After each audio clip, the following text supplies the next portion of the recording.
जैसे कि क्वेश्चन में लिखा है ब्लॉक बी, यहाँ पे फिगर बना हुआ है तो इससे रिलेट करते हुए चलेंगे। Block B of weight 100 Newton's.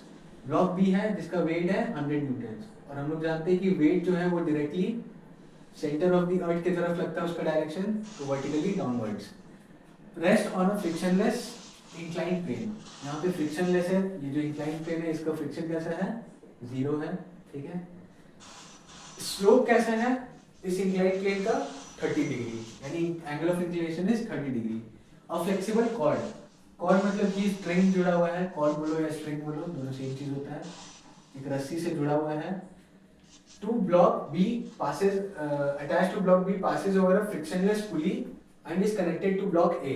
ये ब्लॉक बी जो है इस स्ट्रिंग के थ्रू, इस पुली के थ्रू जाते हुए कनेक्टेड है किससे, ब्लॉक ए से, और ये पुली भी है फ्रिक्शनलेस, यानी कि ये पुली भी कोई रेजिस्टेंस ऑफर नहीं करेगा, तो उसको भी नहीं मानना है। Connected to block A, block A connected है जिसका वेट है W, तो इसका भी वेट डायरेक्टली वर्टिकली डाउनवर्ड्स लगेगा।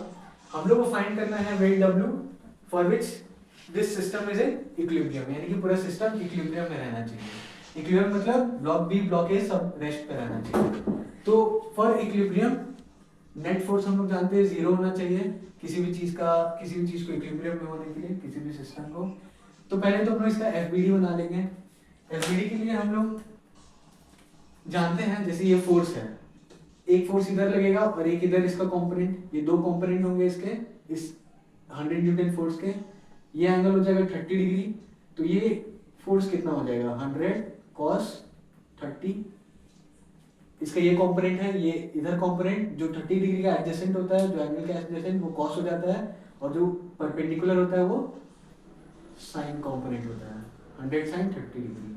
अच्छा, इस ब्लॉक के ऊपर एक टेंशन फोर्स लग रहा है इधर, तो सेम टेंशन फोर्स इसके ऊपर भी लगेगा। इस ब्लॉक के ऊपर एक नॉर्मल फोर्स लग रहा है जो कि सरफेस से परपेंडिकुलर लगता है।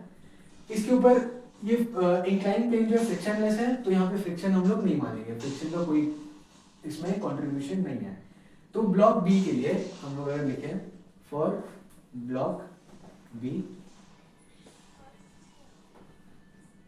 रेस्ट पे होना चाहिए, ठीक है। इसके ऊपर एफ नेट 0 होना चाहिए, यानी कि इस डायरेक्शन में फोर्स बैलेंस, इस डायरेक्शन में फोर्स बैलेंस।